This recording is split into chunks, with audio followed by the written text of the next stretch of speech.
Perhaps you are already familiar with this feeling. A long day has passed, yet your mind is still crowded with thoughts, even though your body is longing for rest.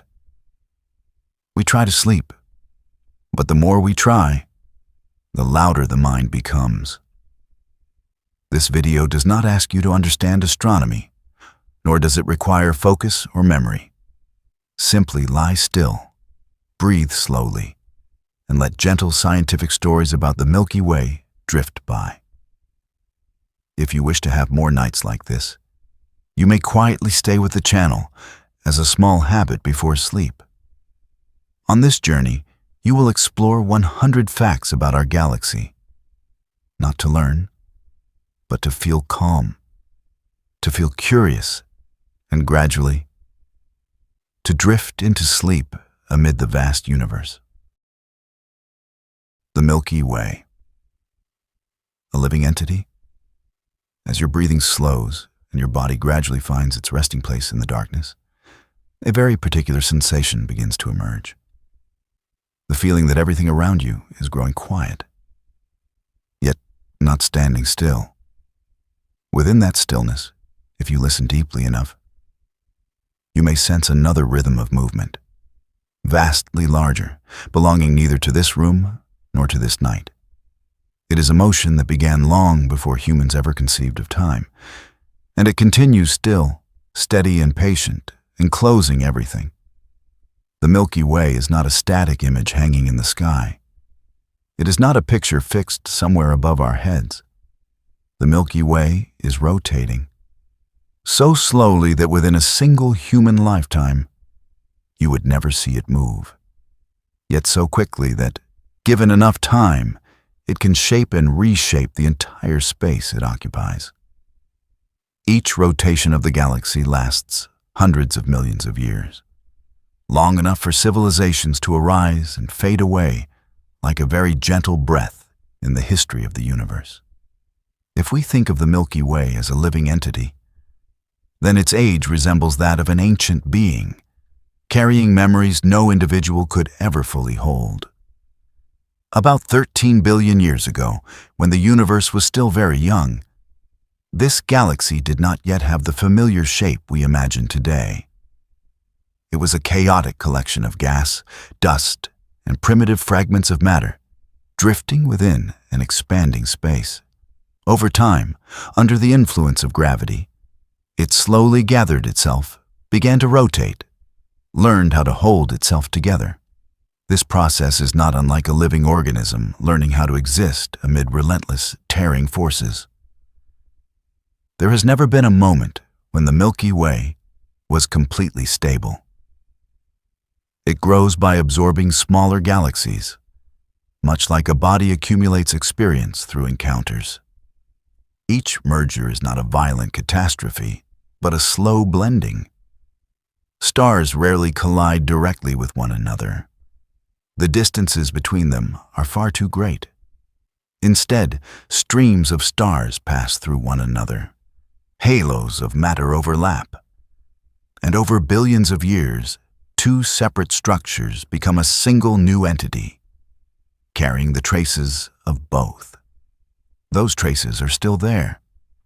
They appear in the unusual orbits of certain stars, in ancient star clusters lingering at the edges of the galaxy, like memories that never fully disappear. The Milky Way does not forget its past. It carries everything with it, including what it has absorbed. In the universe, there is no absolute erasure. There is only transformation. At a great distance away, another galaxy is moving closer.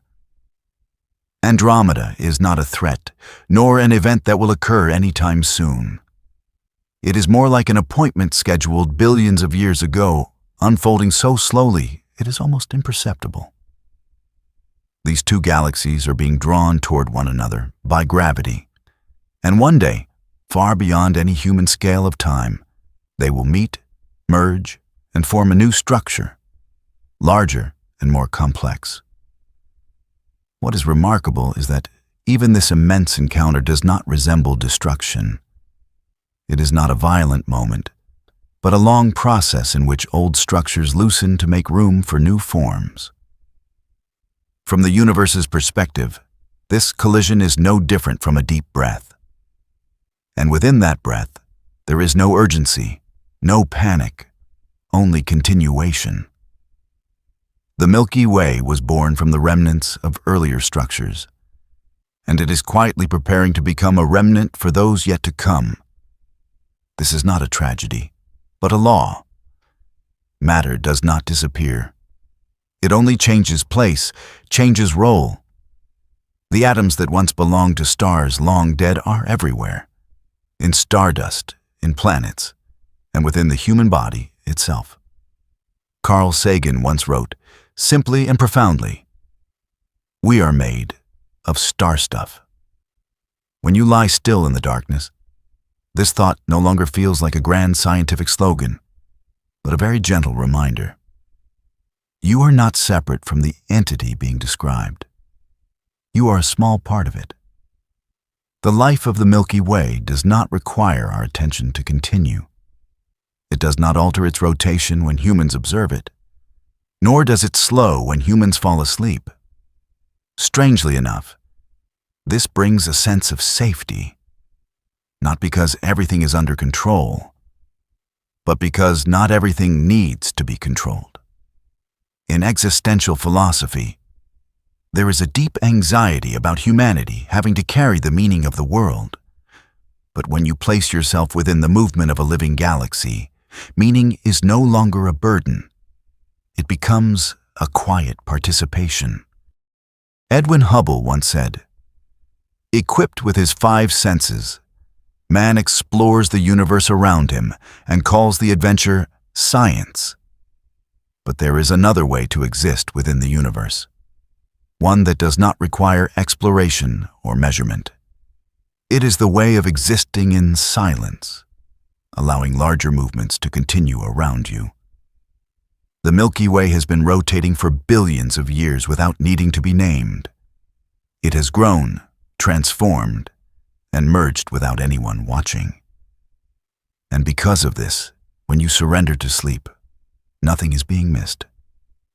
In this feeling, time begins to stretch. A long day no longer fills the entire frame of awareness. It becomes a very small point within a very wide flow. Worries do not disappear, but they grow lighter, like dust suspended within the vast space of the galaxy. The Milky Way continues to live, continues to rotate, continues to carry its history, and you, in this moment, are allowed to rest within that movement. The internal structure of the Milky Way. Once the mind has grown accustomed to the idea that the galaxy is not a static image suspended in the sky, but a living entity, moving, changing, and aging according to its own rhythm, the distant view no longer feels sufficient. Much like staying beside a living being long enough to become familiar with its presence, to the point where fear dissolves. A quiet desire arises to move closer, not to analyze, not to dissect, but to listen. A different kind of curiosity, soft, unsharpened, unhurried, like placing your ear against someone's chest in the stillness of night, not to count the heartbeat, but simply to know that it continues. The Milky Way, when sensed as a body, holds this same depth, not the depth of distance, but the depth of time and memory. There are regions that never shine brightly, never appear clearly in familiar images, yet determine the galaxy's overall shape, its motion, and its stability.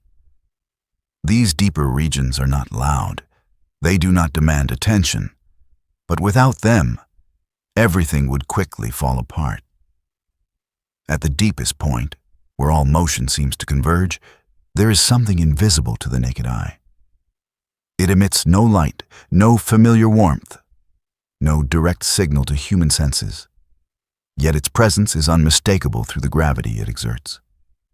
Sagittarius A star, a dry technical name, refers to a supermassive black hole, a region of space where matter is compressed so intensely that ordinary ideas of distance, time, and motion begin to lose their familiarity. This black hole is not a gaping mouth, waiting to devour everything. For most of its existence, it is quiet. It does not hunt. It does not pursue. It simply exists, and that existence alone is enough to shape every orbit around it. Like a point of stillness in a long piece of music, around which all melodies turn, without ever touching it directly. If the galaxy is a body, then this central region resembles a heart unlike any biological one. It does not beat with a clear rhythm, does not produce steady sound, yet its presence gives form to the whole. Around Sagittarius, a star, stars move faster, their orbits stretched and curved, as though time itself flows differently there. Space thickens. Motion grows more intense, not in a sense of urgency, but as the natural consequence of a powerful gravitational pull. The central bulge, described by astronomers as having an elongated, peanut-like shape, is not an ornamental oddity. It is the physical memory of billions of years of twisting and turning. Every star there carries a long story of being pulled, pushed, and reshaped by forces humanity has only just begun to understand. There was no original design for this form. It emerged the way all forms in the universe emerge, through time, through repetition, through slow adjustment. A central bar stretches across the core of the galaxy like a discrete current. Not a current of water, but of stars, gas, and dust. Matter from farther regions is gently guided inward, nourishing the center at an unhurried pace. There is no moment you could point to and say, "Now this happens." Everything unfolds on a scale the human mind struggles to hold attention to. And yet, this slowness is precisely what suits a mind beginning to loosen its grip. There is no climax, no sharp emphasis, only continuation. As the story moves outward from these depths, it does not suddenly open. It expands, like a long exhale. Space grows wider, less dense. The galactic disk spreads out, not as a thin plane, but as a layered structure where generations of stars coexist without being the same. There are brighter, younger regions where newly formed stars still glow with a soft blue light. And there are older regions where the light mellows into yellow and red, like memories that have settled. The thin disk is where most activity takes place. Here, gas and dust remain abundant enough to continue forming new stars. Young stars orbit the center along relatively orderly paths, creating the spiral patterns so familiar in images. Beneath this layer lies a thicker, older disk. The stars there follow tilted orbits, moving slightly out of sync, like older stories that never fully merge with the present. This layering is not an imperfection. It is the mark of history, of different stages in formation and evolution. When humans first attempted to map the Milky Way, they often imagined the spiral arms as fixed structures, like literal arms attached to a body. Reality is far more subtle. These arms are not objects. They are density waves, regions where matter temporarily gathers as the galaxy rotates. Stars enter these regions, their light standing out against the denser background, and then drift onward, continuing their individual journeys. If allowed to settle, this image carries a gentle beauty. No star belongs to a spiral arm forever. No position is held permanently. Everything passes through. And it is this very passing that creates the shape we mistake for permanence. Like a wave on water, clearly visible, yet impossible to grasp. In an unremarkable location within this disk lies a small region called Orion. Not the center, not the edge. Just a place quiet enough, Earth resides there, orbiting a star neither too large nor too small, in a region rarely disturbed by violent events. This position holds no grandeur. It bears no special marking. Yet it is precisely this ordinariness that makes it viable. Far enough from the center to avoid intense radiation. Close enough to contain heavy elements, those necessary for rocky planets, complex chemistry, and life. There was no conscious arrangement here, only a long sequence of coincidental conditions layered upon one another. And from that sequence, a small planet could exist long enough for life to experiment with itself. Johannes Kepler once said, "Nature uses as little as possible of anything." In the structure of the Milky Way, this becomes very clear. Nothing is excessive. No region exists merely for decoration. Every layer, every zone, every motion serves a role, even if that role is not immediately obvious. Some regions nurture new stars. Some preserve memories of very early times. Some simply hold the entire structure together. As the story continues beyond the disk, space grows sparser. Light thins. Stars no longer cluster densely. This is the galactic halo, a vast, faint region surrounding the brighter structure within. The stars here are very old, born early in the galaxy's formation. They carry a simpler chemical makeup, like ancient beings bearing memories from a time when the universe itself was young. Many halo stars gather into globular clusters.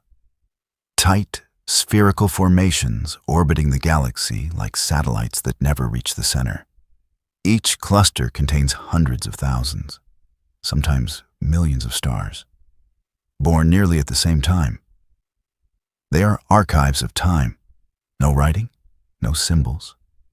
Their history is recorded in their chemistry and in the way they move. Within the halo, there are also long, thin, stellar streams. Quiet, easily overlooked, yet they are scars. Remnants of smaller galaxies that once existed independently. When absorbed, they did not vanish at once. They were stretched, dissolved, but left traces long enough for humans, with sufficiently delicate instruments, to detect. These streams remind us that the Milky Way did not grow in isolation. It was shaped through encounters, through blending, through carrying the histories of other entities within itself. Carl Sagan once wrote, "Somewhere, something incredible is waiting to be known." Here, what is waiting to be known is not a dramatic revelation, but a calm realization that this galaxy, in all its complexity, is not a cold machine. It is more like a body rich with memory, where each layer tells a different story of time. To move inward is not to gain control, but to feel the accumulation of countless completed life cycles. From the dense, silent core, through the moving spiral disk, to the faint and ancient halo, the structure of the Milky Way unfolds like a journey backward through time. And in that journey, humanity is not an outsider. We exist somewhere within the thin disk, on a very small planet, orbiting an ordinary star. Nothing about that position demands the universe's attention, yet nothing about it renders the position meaningless. When this thought arises in a drowsy mind, it does not overwhelm. Instead, it brings a sense of enough, small enough not to bear the weight of the entire universe, belonging enough not to feel lost. Baruch Spinoza once wrote, "The more we understand individual things, the more we understand God." This need not be read religiously, only as the idea that by sensing the structure of a galaxy as a living body, we also sense our place within a larger order, and that understanding does not push toward action. It allows rest. The Milky Way continues to move while you lie still. Its center continues to serve as an axis. Spiral waves continue to travel. Old stars in the halo continue their quiet orbits. No part waits for your attention in order to exist. And that, paradoxically, creates a very deep sense of safety. You may let awareness drift, knowing that this cosmic body has been operating long before you were awake, and will continue long after you fall asleep. It does not need you to follow it. It does not need you to remember. It only allows you to lie still, as a very small, yet entirely real part of a structure that is living, moving, and never in a hurry. Motion and cosmic time. Once awareness has grown familiar with moving inward through the layers of the Milky Way, once the image of a vast body with a deep core, slow spiral arms, and an ancient halo has settled like a faint picture behind closed eyelids, another sensation begins to rise. It is not clear, not sharp, but deeply real. It is no longer a feeling of space, of near or far, large or small, but a feeling of time, a sense so vast it cannot be held, so slow it nearly feels still. Not time measured by clocks or familiar numbers, but time as an enveloping current, where all motion unfolds according to the universe's own rhythm, far slower than the pace of human life. And in this very moment, as you remain still, as the body no longer needs to move or respond, a subtle shift takes place. Not in the space around you, but in how you sense yourself. You begin to grow smaller, not in the sense of being diminished or denied, but in the sense of being placed into the correct proportion. The familiar boundaries of the self begin to soften, as if they no longer need to hold their former shape so tightly. The Milky Way does not only have structure, it has rhythm. A rhythm unheard by ears, immeasurable by heartbeat, yet perceptible when we stop clinging to our own sense of time. The entire galaxy rotates around its axis in a vast, patient, steady motion. One such rotation takes roughly 225 million years. In astronomy, this is called a galactic year. But in this state, the term does not need to be understood precisely. It can be felt instead as a very long breath, so long that all familiar measures lose their meaning. A galactic year is so immense that from the formation of our sun until now, it has completed only about 20 orbits around the galactic center. 20 turns, while the galaxy itself has rotated tens of thousands of times since its birth. When contemplated without urgency, this thought does not overwhelm. Instead, it brings a quiet calm, the sense that nothing is rushing, nothing is waiting for you to catch up. Here, time is no longer something to manage, optimize, or save. It becomes a place to inhabit, a vast environment in which you may lie down without needing to do anything at all. When you consider that the sun, the source of all life on Earth, is itself a relatively young participant in this slow dance, the sense of personal importance naturally softens, not because human life becomes meaningless, but because everything settles into its proper scale. The philosopher Blaise Pascal once wrote, "The eternal silence of these infinite spaces frightens me." Yet in this state, that silence no longer carries fear. It resembles a wide night ocean, where you do not need to swim, do not need to find direction, only to float. The silence does not threaten. It holds. Not every star in the Milky Way moves in the same way. As the galaxy rotates, each star carries its own history, and that history leaves an imprint on how it travels. Some stars move faster, others slower. Some remain close to the galactic plane, others tilt away, as if they never fully joined the common rhythm.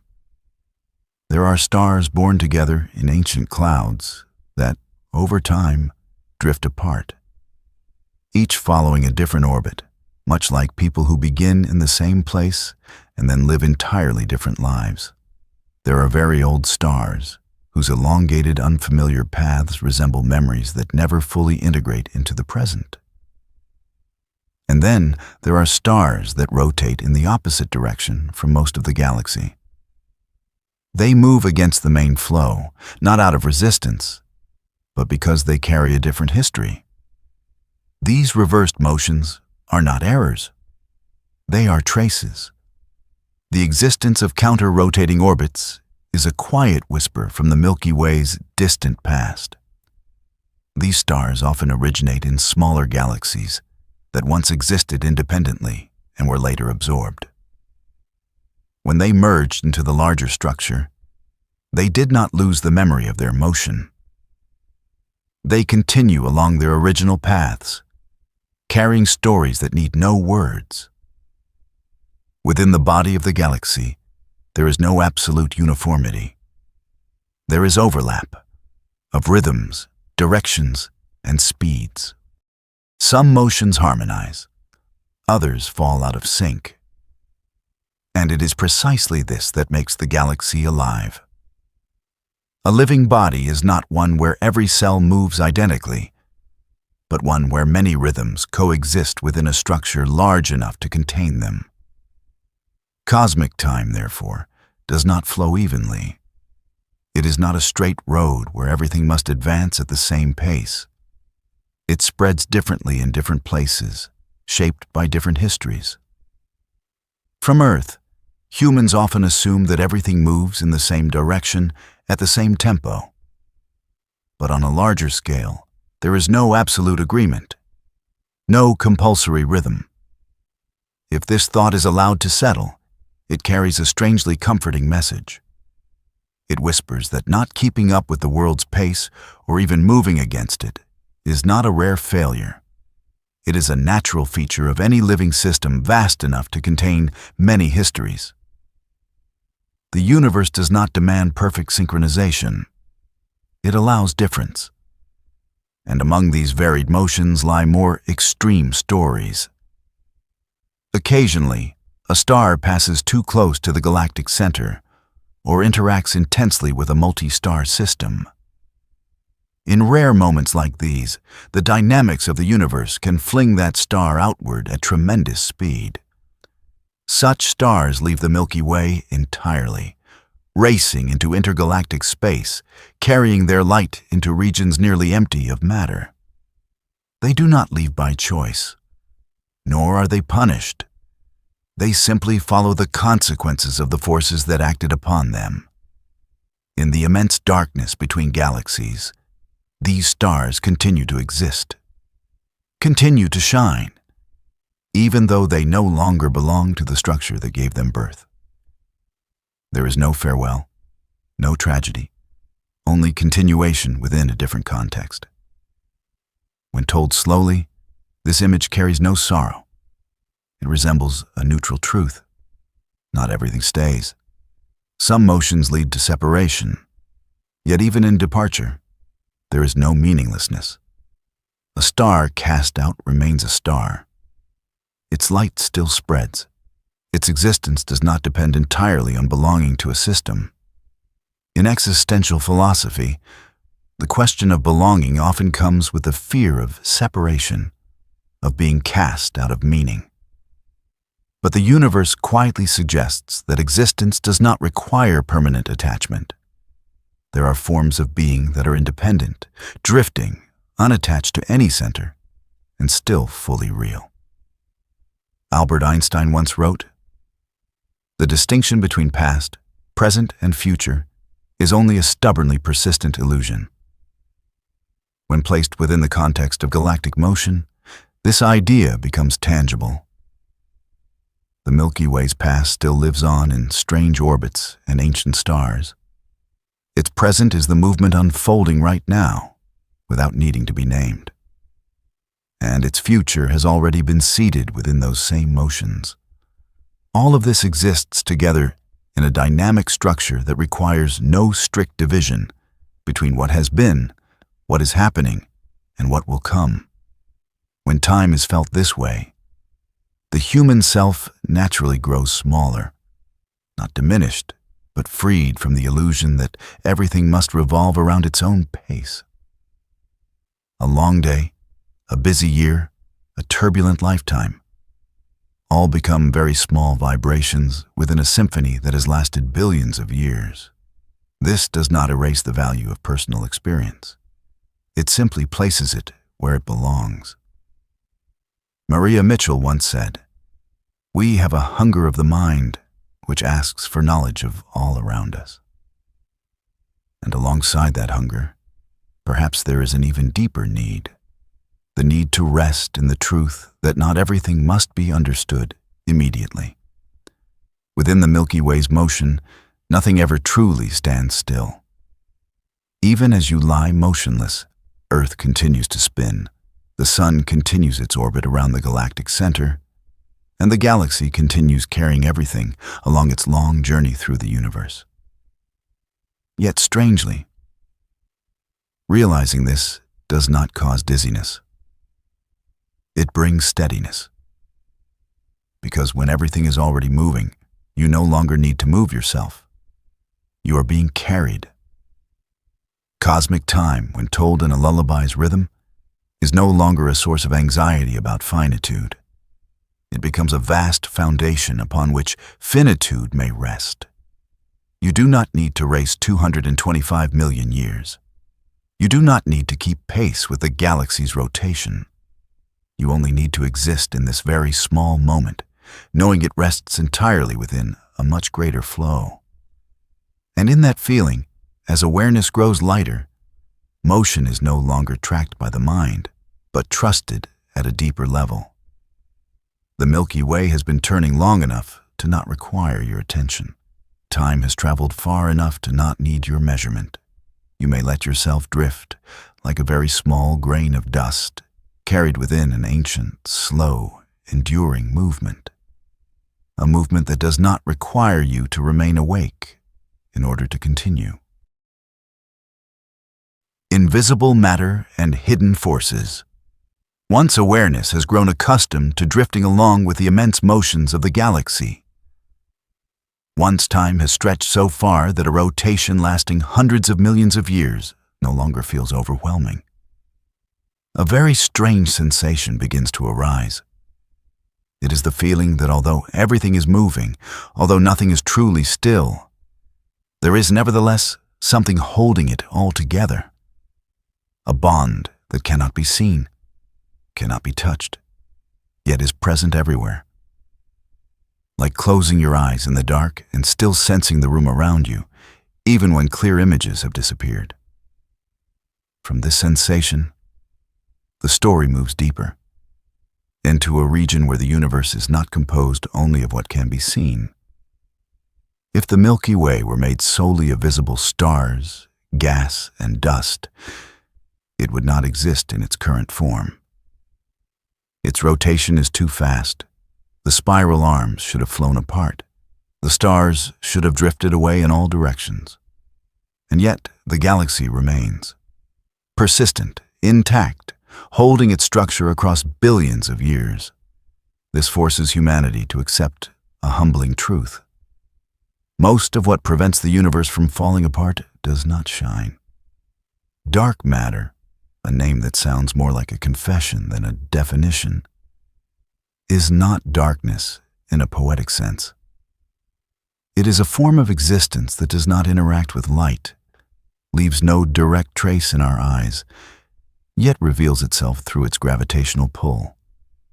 Dark matter does not appear as a figure with shape. It is more like a presence made of absence. We do not see it, but we see the consequences of its being there. Stars move faster than expected. Galaxies retain their forms.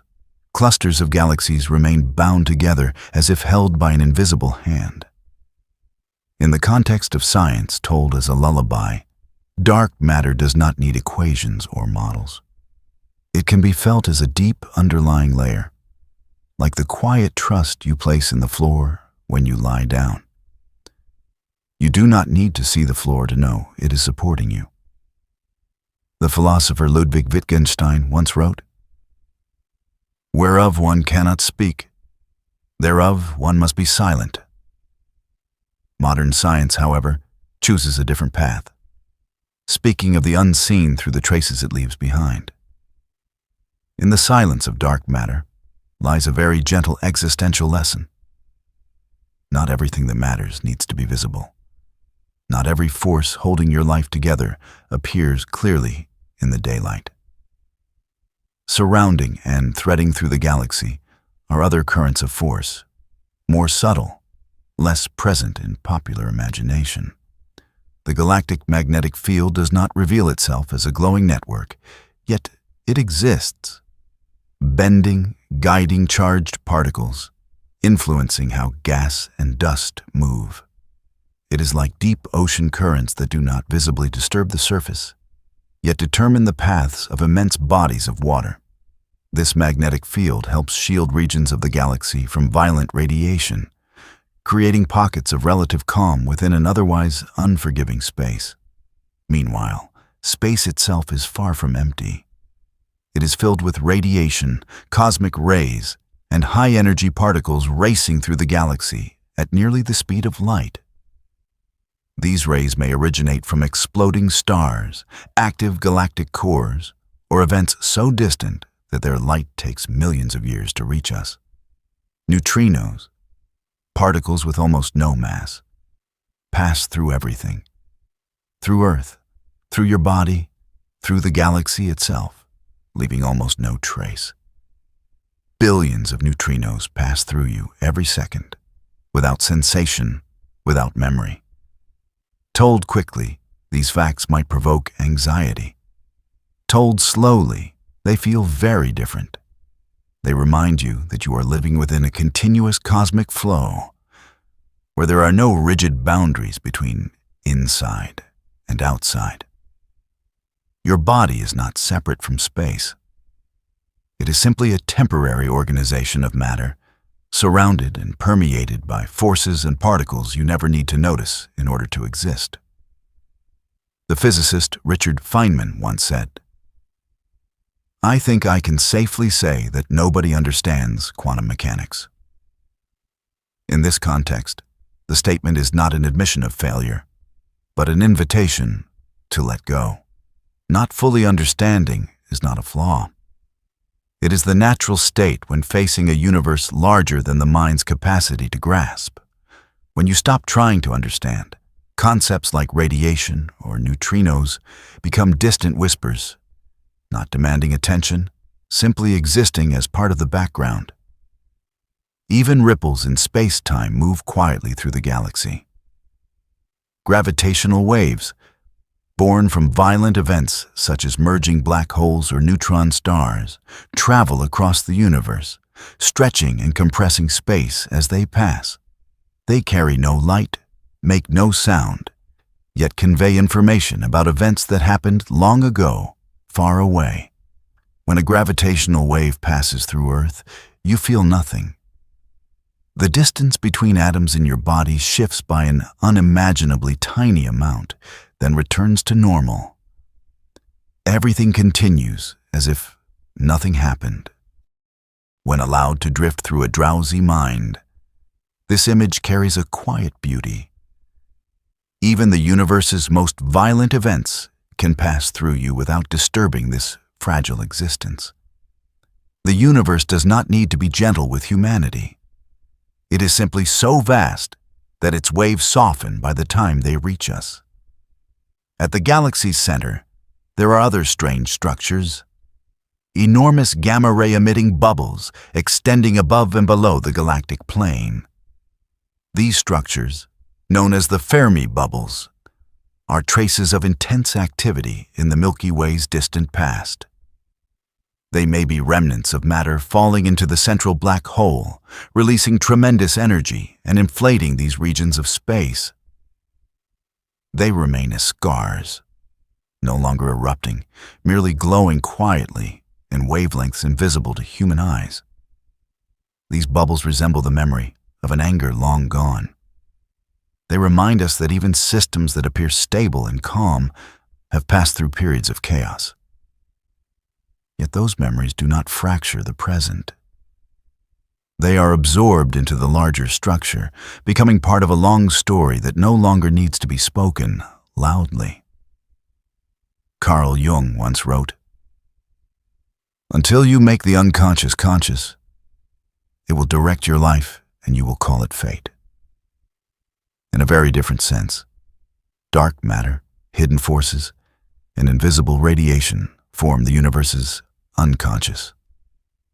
They guide motion, shape structure, and prevent collapse, while remaining largely unnoticed.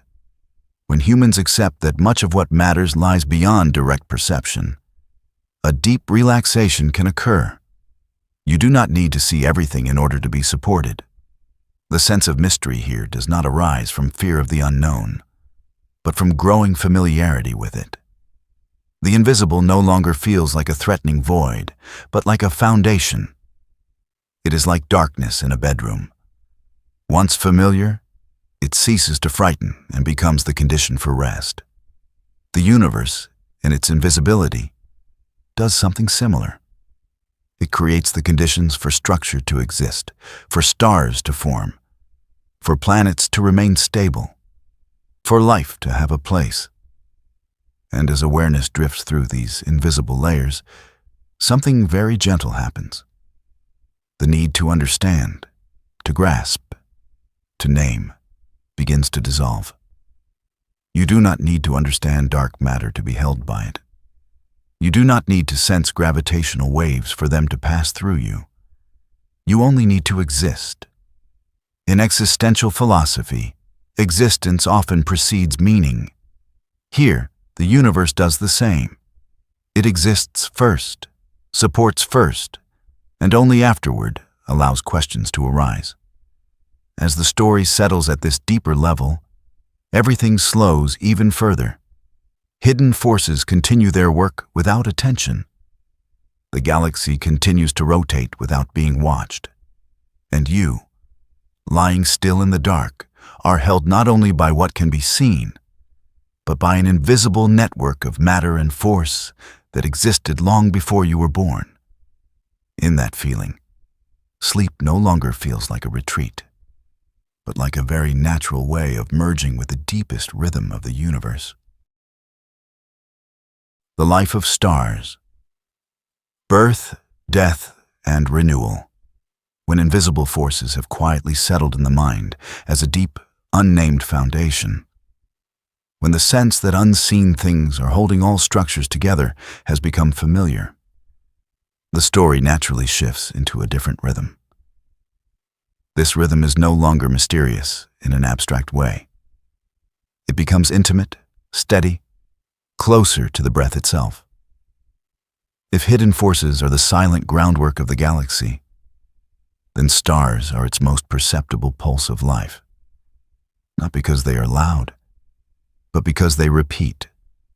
They are born, they exist, they fade, and they make room for other forms. A cycle slow enough not to provoke anxiety, familiar enough for the mind to loosen its grip and drift along. In the darkest and coldest regions of the galaxy, where light rarely penetrates, immense clouds drift quietly. They have no clear shape, no sharp boundaries, only vast, diffuse gatherings of gas and dust stretching across tens, even hundreds of light years. Within these molecular clouds, everything seems still. Temperatures are so low that atoms move sluggishly, slowly enough to bind into simple molecules. There are no signs of life, as we usually understand it, yet the most essential condition for beginnings is present: patience. These clouds are not in a hurry to create anything. They exist as long pauses in the galaxy's story. But over time, very slowly, gravity begins its work. A slightly denser region, a small vibration, a disturbance from elsewhere, and the fragile balance starts to shift. Matter gradually gathers, not in an instant, but over hundreds of thousands, millions of years.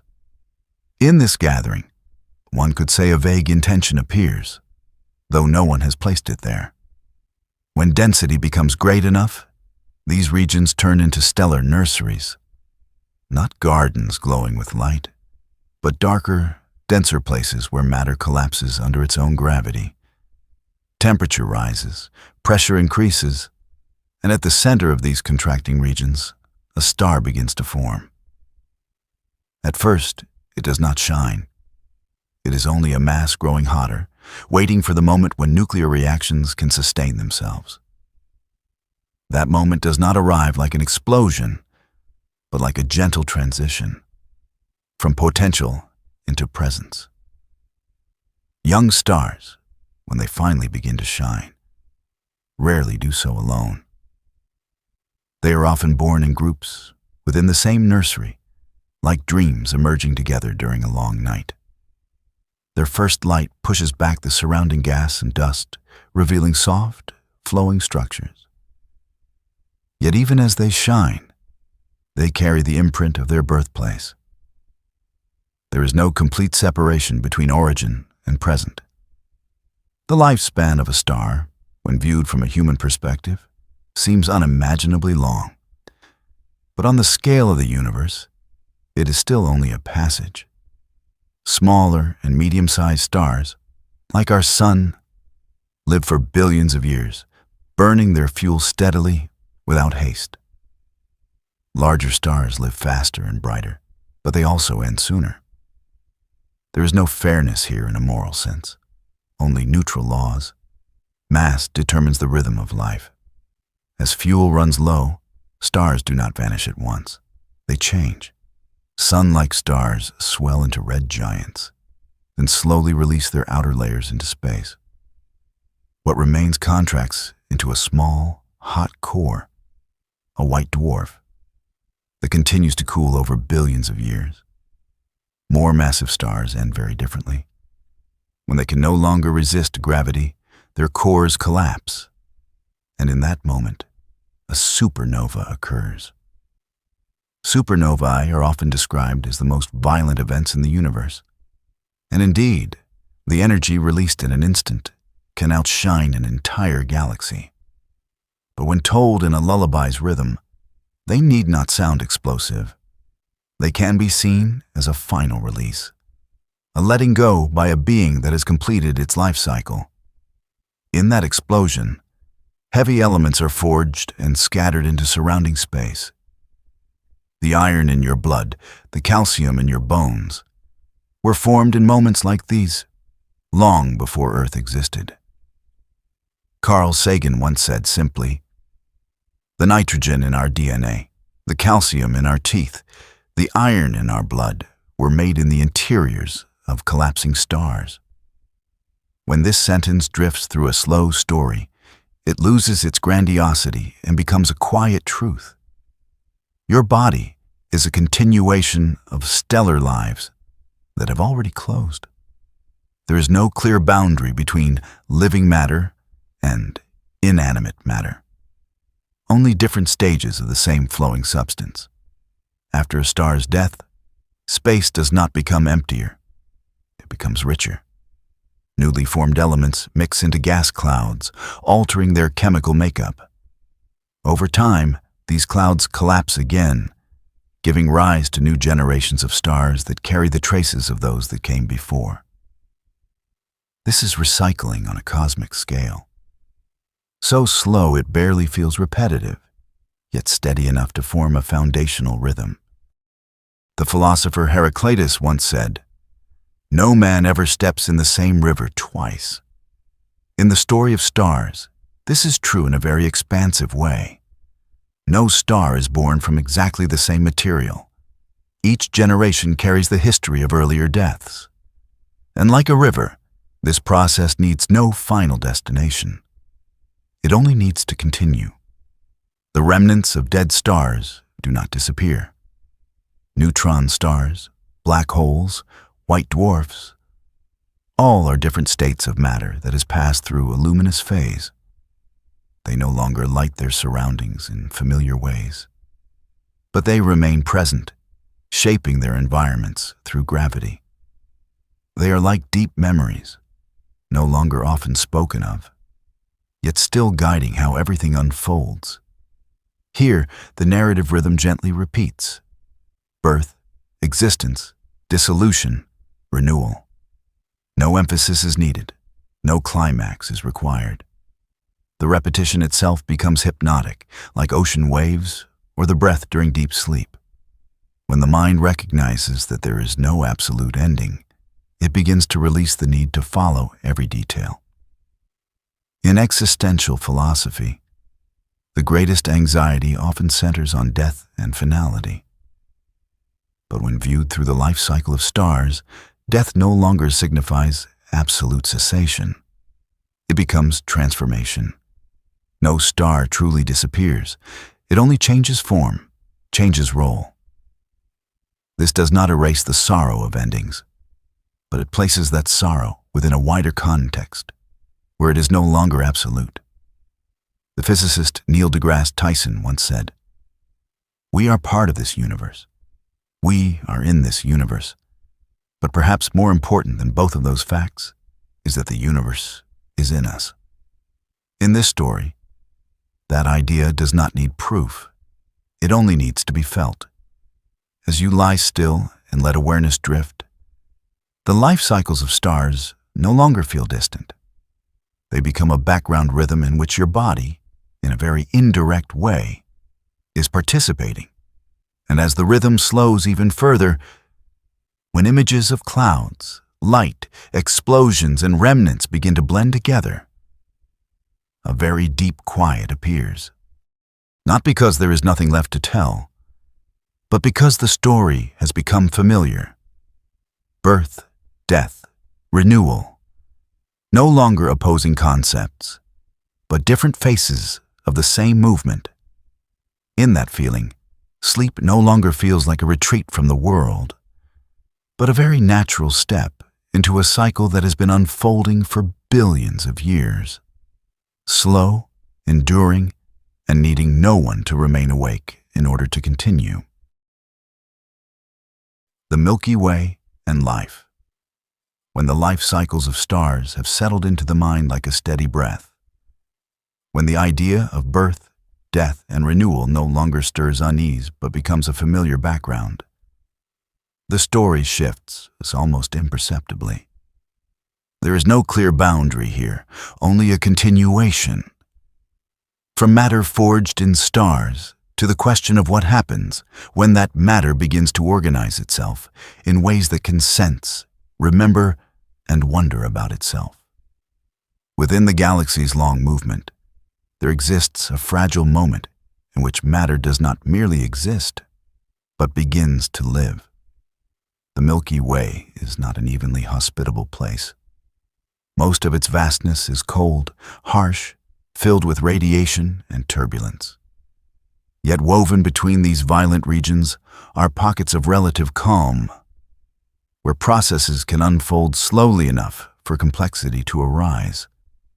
There is no need to name them, only to sense that the galaxy, like a large body, has areas that are more sheltered, more stable, less frequently disturbed.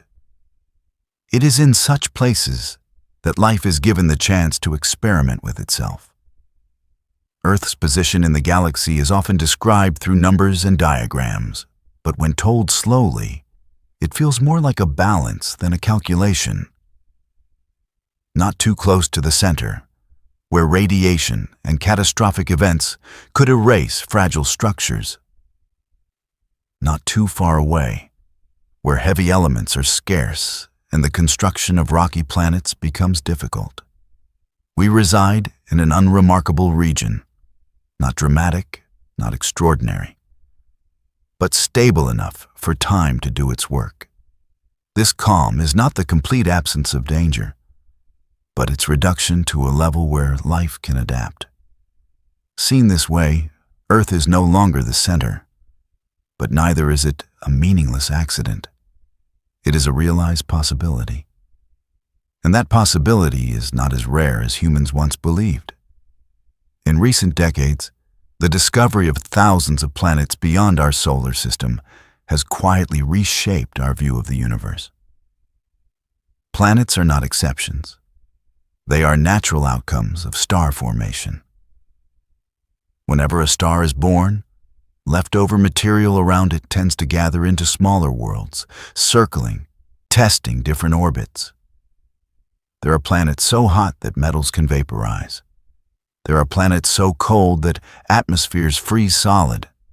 And there are planets that lie at just the right distance for liquid water to exist on their surfaces.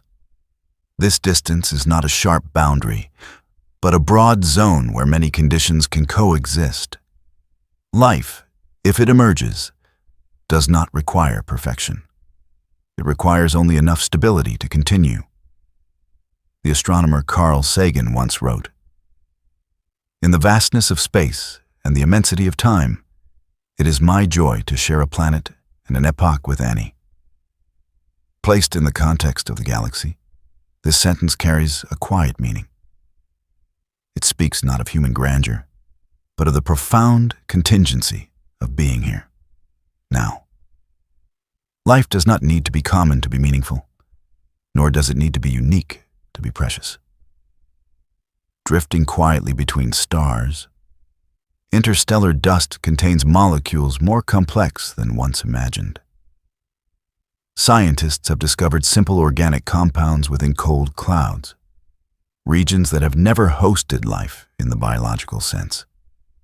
These molecules are not life itself, but they are its first building blocks. They suggest that the chemistry of life is not an anomaly confined to Earth, but a possibility scattered throughout the galaxy.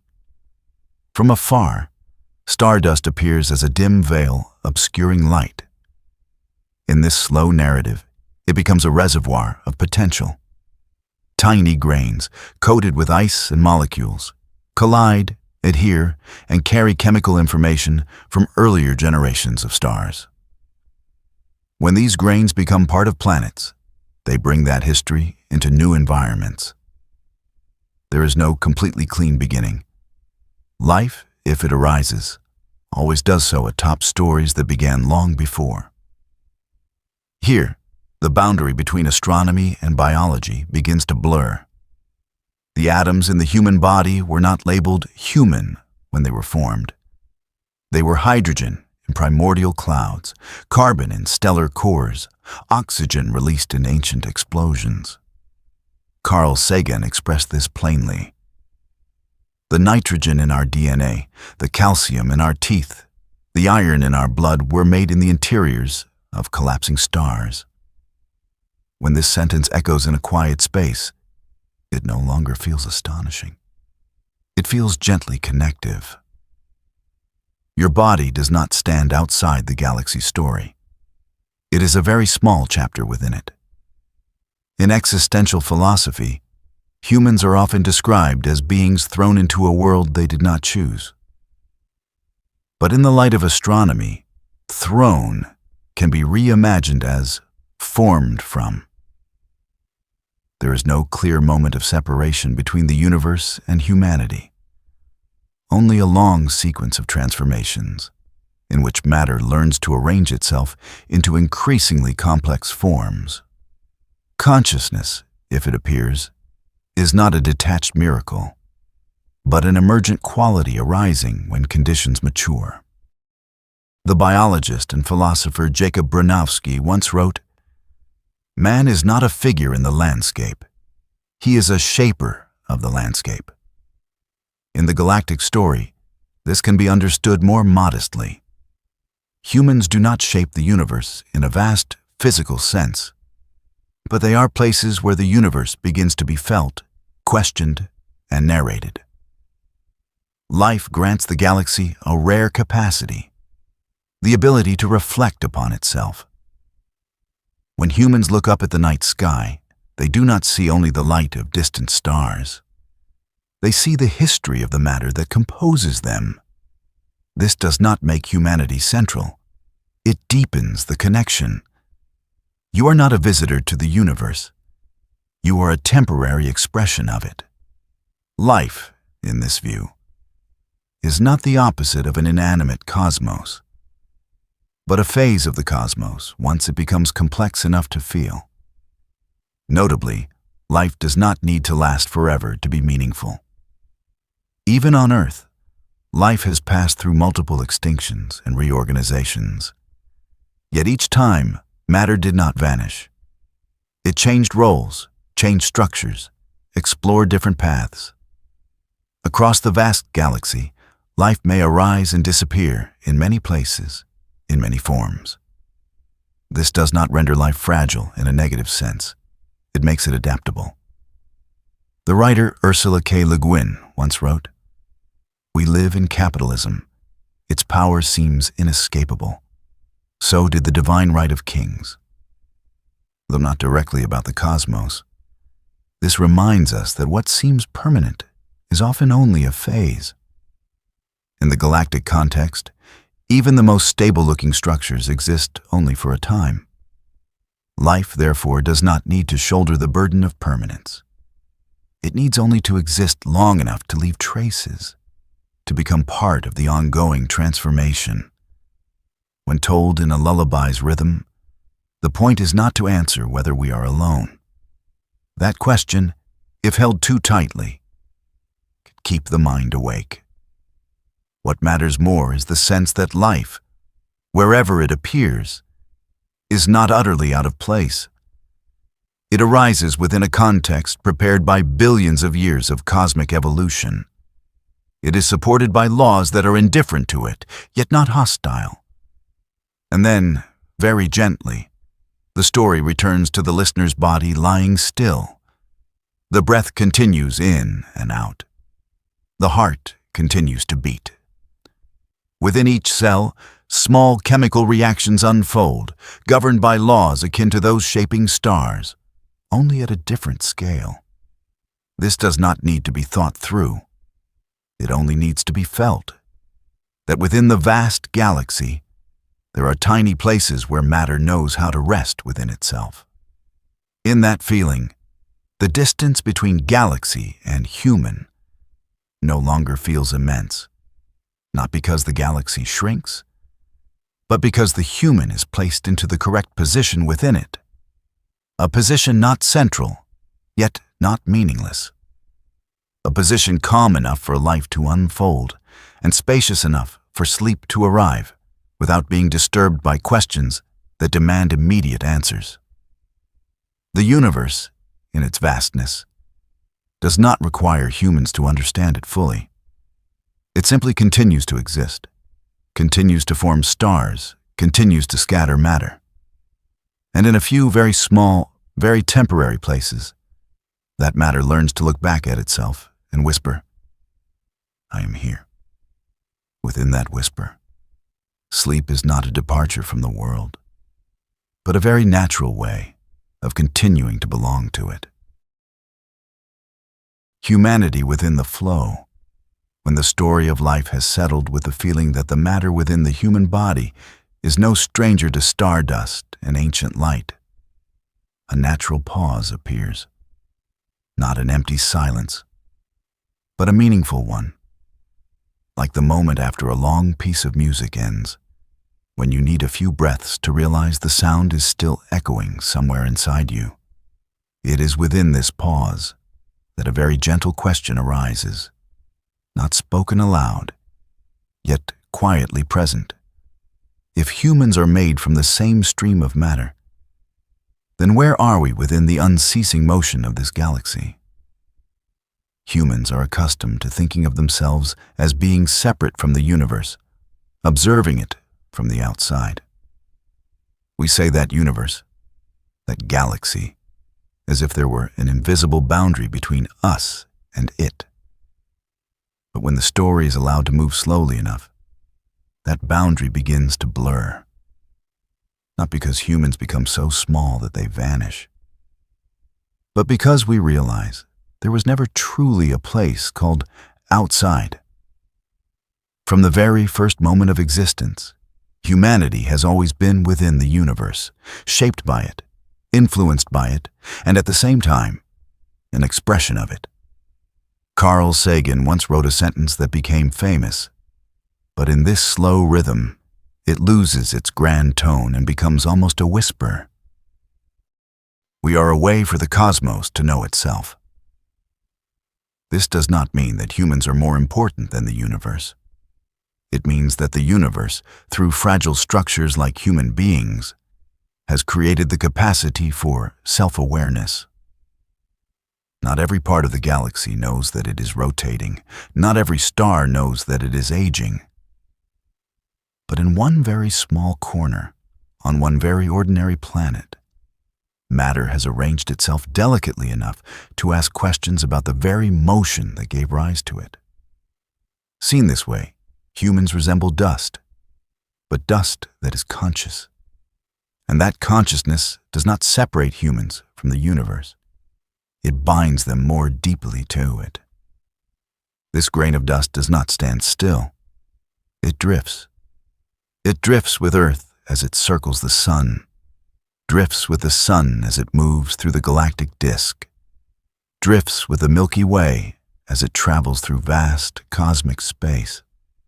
At every moment you lie still, you are in fact moving at hundreds of kilometers per second, even though no sensation announces it. This drifting does not need to be felt by the body. It is felt through release.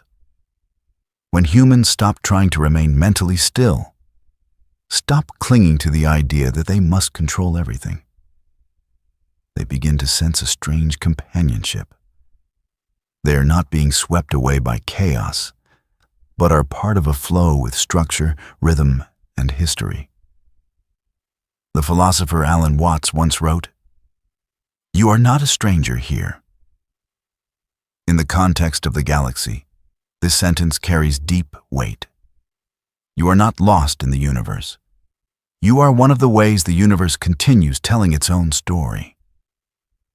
Existential philosophy often begins with a sense of alienation, with the fear that humans are thrown into a world devoid of inherent meaning.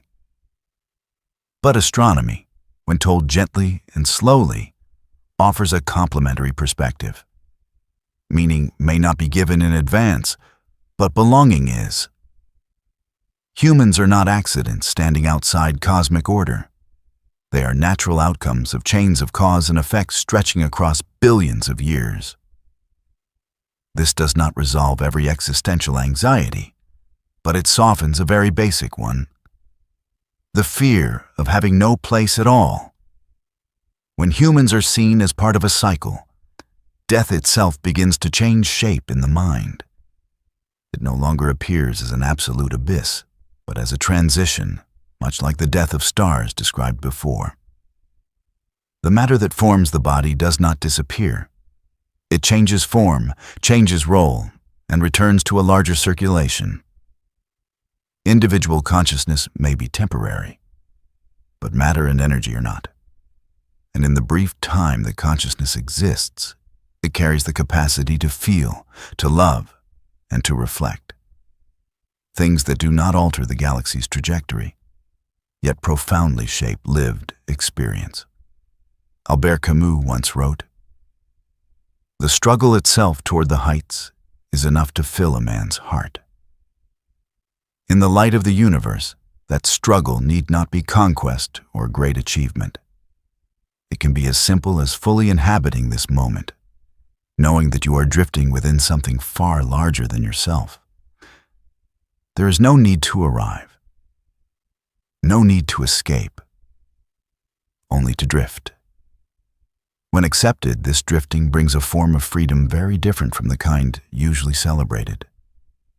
It is not the freedom of control, but freedom from the need to control. You do not need to keep the galaxy rotating correctly. You do not need to ensure that time continues to flow. These things began before you, and they will continue after you. Your role, if it can be called a role, simply to experience a very small portion of this flow, with all the fragility and sincerity of being human. The physicist Brian Cox once said, "We are the cosmos made conscious." When this sentence resonates in a quiet space, it no longer sounds like a scientific claim, but like comfort. Feeling small does not mean being meaningless. That smallness is what allows you to belong to something vast without being crushed by it. A thinking grain of dust does not need to carry the entire universe. It only needs to know that it is within it. In this rhythm, humans are neither elevated nor diminished. They are placed within the flow, a position not fixed, yet entirely real, a position always moving, yet never lost. When you realize that you are drifting with the galaxy, a gentle feeling arises. You do not need to move faster than the flow, nor resist it. You can allow yourself to be carried. And then, very naturally, the story returns to this small present moment. Your body lies still. Your breath remains steady. Your heart continues to beat without instruction. Your cells exchange energy without conscious command. All of this is part of the same movement that began in ancient gas clouds, in stars that have already died, in invisible forces that keep the galaxy from flying apart. You are not outside this cycle. You are within it, right now. In this feeling, anxiety about who you are or what you must do can gently settle. Not because those questions lack importance, but because a deeper answer appears, one that needs no words. You are drifting with the universe, and within that drifting, you are neither left behind nor required to lead. You only need to exist, to feel, and to allow awareness to grow lighter, like a small grain of dust, glimmering in the distant light of a galaxy still turning, very slowly, very patiently, and without requiring you to stay awake in order to continue. Closing, lullaby, and rest. When the thought that you are drifting with the galaxy has become familiar, when the need to hold on to or define yourself has softened, the story no longer needs to go anywhere else. It only needs to slow down, like a river that, after winding through many bends, finally finds a smooth stretch where it can flow gently. Here, no new questions are asked. There is only the quiet repetition of what has always been happening, with or without human attention. The Milky Way is still turning, not faster, not slower, not because anyone is listening or not. Each rotation lasts hundreds of millions of years, but in this moment, you do not need to imagine the entire cycle. It is enough to know that while you lie still, while your eyelids grow heavy, there is a vast, ancient movement continuing in complete calm. No sound, no signal, only continuation. Somewhere in the galaxy, clouds of gas are still collapsing, very slowly. No one witnesses the exact moment when a new star begins to shine. There is no audience, no announcement. That first light may take thousands of years to escape the dust that surrounds it. But that does not matter. Stars are born whether you are awake or asleep. The cycle does not require your alertness to be completed. This thought, when allowed to pass gently, carries a deep comfort. You do not need to be present for every moment of the universe. You do not need to witness or remember. The universe does not ask that of you. It continues at its own rhythm, wider than any schedule, more patient than any worry. Albert Einstein once wrote, "Life is like riding a bicycle. To keep your balance, you must keep moving. But here, movement does not require effort. You are being carried even as you rest." With that realization, the body may release a little more. Breathing grows steadier, deeper, without being guided. Earth continues to turn beneath you. The sun continues its path through the galactic disk. And the galaxy continues carrying everything along its long journey. Nothing is interrupted by your sleep. Nothing needs you to stay awake and watch over it. The philosopher Marcus Aurelius once wrote in Meditations, Do not act as if you were going to live 10,000 years. Heard now, these words are not a call to urgency, but an invitation to release. You do not need to stretch your wakefulness any longer. You do not need to use one more minute. This moment is enough. The rest you can allow the universe to take care of. In this quiet, everything seems to return to simplicity. There is light that left distant stars long ago, now traveling silently through space. There are invisible forces still holding structures together. There are cycles of birth, dissolution, and renewal continuing without explanation. And there is you, here in this very small night, allowed to rest within all of it. Carl Sagan once wrote a short, gentle sentence. For small creatures such as we, the vastness is bearable only through love. Love here does not need to be directed at anything specific. It can simply be the peaceful acceptance of belonging to something larger, something that does not demand constant wakefulness as proof of worth. So when sleep arrives, you are not leaving the universe. You are only changing the way you are present within it. Awareness may fade, but your matter remains here, still drifting with the galaxy, still part of the long, unbroken motion. Nothing is missed. Nothing more needs to be completed. And in this feeling, no grand conclusion is required. Only a very small, very quiet wish, soft enough to dissolve into the voice of the story itself. Sleep well. While you sleep, stars continue to be born. While you sleep, the galaxy continues to turn. And while you sleep, the universe continues on, gently, patiently, so that you may rest completely within its endless movement.